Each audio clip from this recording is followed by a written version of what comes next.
안녕하세요. 일하는 게임TV 일개미입니다. 오늘은 신세계 이야기를 좀 하려고 합니다. 신세계가 사실은 안 좋습니다. 물론 이제 요즘 이제 오프라인 유통이 다 안 좋긴 한데 특히 신세계가 안 좋다라는 생각을 하고 이마트의 주주로서 굉장히 많은 걱정이 되는 기사가 아닐까 싶습니다. 이마트의 매출이 늘었습니다. 일단은 지난해 1분기 7조 35억 원. 적지 않죠. 1분기에 7조 35억 원에서 7조 1354억 원으로 늘었습니다. 늘었는데 뭐가 걱정이냐? 근데 영업이익은 줄었습니다. 그것도 아주 많이 줄었습니다. 137억 원을 기록을 했는데 시장의 기대치가 740억 원이었어요.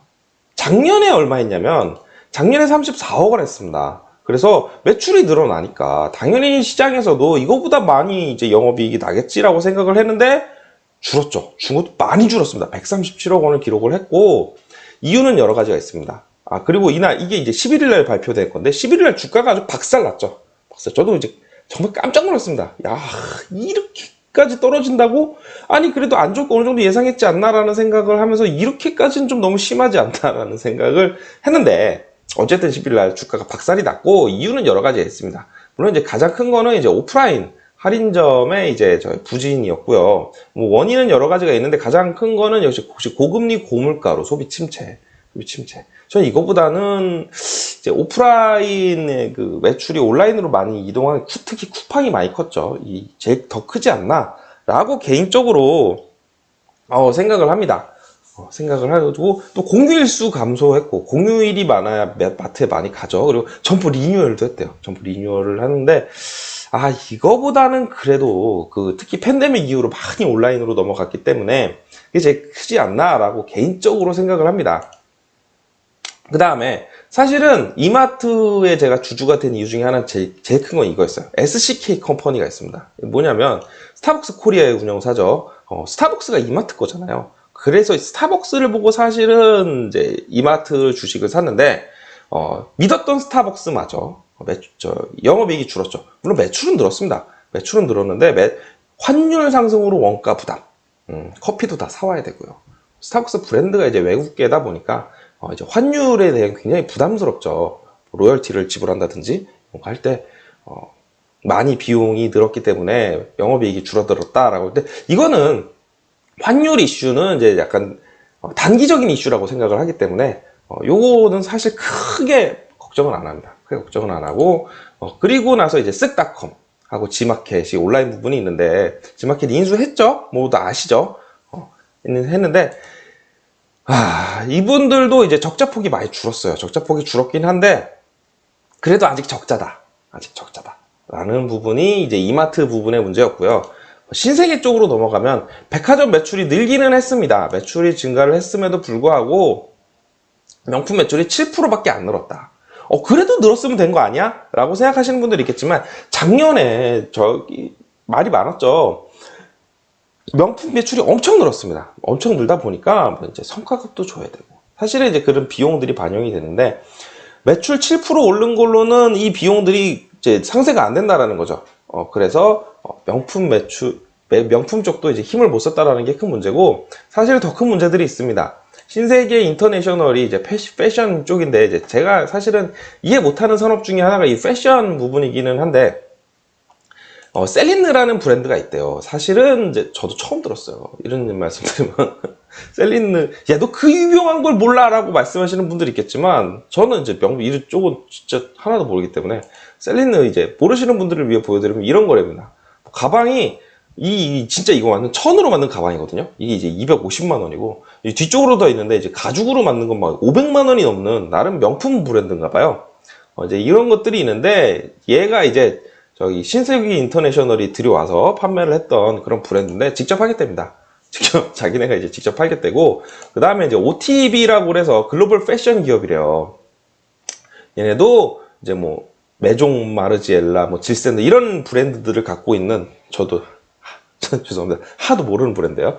갖고 있는데 얘네도 잘 팔리나 봐요. 얘네도 신세계에서 들여온 브랜드들이 잘 팔리나 봐요. 한국에 독자적으로 운영을 하겠다라고 하면서 이탈을 했죠. 근데 이건 진짜 큰일이죠. 신세계 인터내셔널이라는 회사 입장에서는 정말 큰 일이 일입니다. 그리고 이제 마지막으로 이제 그나마 면세점이 좀 흑자 전환을 하면서 선방했어요. 이제 많이들 떠나시고겠죠. 요즘에 많이들 떠나고 저희 회사에도 계속 뭐 베트남도 가시고 저기 뭐 태국도 가시고 저 일본도 가시고 많이 가시고 계시기 때문에 면세점 매출이 들어서 그나마 이제 흑자 전환을 했는데 여러 가지 막 얘기를 했는데 정리해서 보자면 이런 겁니다. 신세계그룹은 크게는 이마트하고 신세계 이렇게 두 개로 나눌 수 있어요. 나눌 수 있고, 이마트 쪽은 이마트가 있고요. 스타벅스가 있고 온라인 부분이 있는데, 이마트 쪽 그리고 신세계 쪽은 백화점이 있고 신세계 인터내셔널이 있고 면세점, 이게 크게 나누자면 이런 식으로 나눌 수가 있습니다. 나눌 수가 있는데, 이마트 쪽은 요즘 소비 침체, 오프라인 그룹 매장이 잘 안 되는 시기이기 때문에 안 좋았고요. 스타벅스 컴퍼니 같은 경우에는 저 아까도 말씀드렸지만 일시적인 상황이라고 생각을 하는데 환율 때문에 또 영업이익이 줄었습니다. 그리고 온라인은 여전히 적자다. 여전히 적자고, 신세계 백화점 경우에는 이제 명품 성적이 둔화됐죠. 이걸로 먹고 살았는데 이 먹고 살았던 이게 성장이 둔화됐고, 신세계 인터내셔널은 사실 정말 큰일 났죠. 핵심 브랜드들이 이제 자기네들 직접 하겠다라고 얘기를 하고 있기 때문에 신세계 인터내셔널은 정말 심각한 상황이라고 할 수가 있고요. 그나마 이제 면세점이 선방을 했다라고 할 수 있는데, 이거를 보면 지금 주가를 걱정을 물론 이제 우리는 투자자니까 해야 되는데, 사실은 신세계의 존폐 자체를 걱정해야 되는 게 아닌가라는 생각이 들 정도로 지금 사실 심각한 상황이라고 할 수가 있습니다. 제가 이제 이마트를 투자를 할 때는 물론 스타벅스를 바라보고 투자를 했지만, 이게 이마트가 이제 지마켓을 인수를 하면서 그런 얘기들이 많이 했었죠. 이마트가 전국에 퍼져 있잖아요. 이마트를 이제 물류센터로 이용하는 약간 거점으로 이용을 하면서 지마켓을 이용해서 쿠팡의 로켓 배송에 대항할 수 있는 무언가 전략이 나오지 않겠느냐라는 이런 생각들을 많이 했는데, 그런 것들이 아직 없죠. 아직 없는 건지 앞으로도 없을 건지 모르겠지만 아직 없고, 전체적으로 너무나 지금 안 좋은 상황이라고 할 수 있기 때문에, 물론 이제 지금이 최악이야라고 말할 수 있다라고 한다면은 물론 투자를 할 수 있겠지만, 앞으로도 뭔가 안 보인다.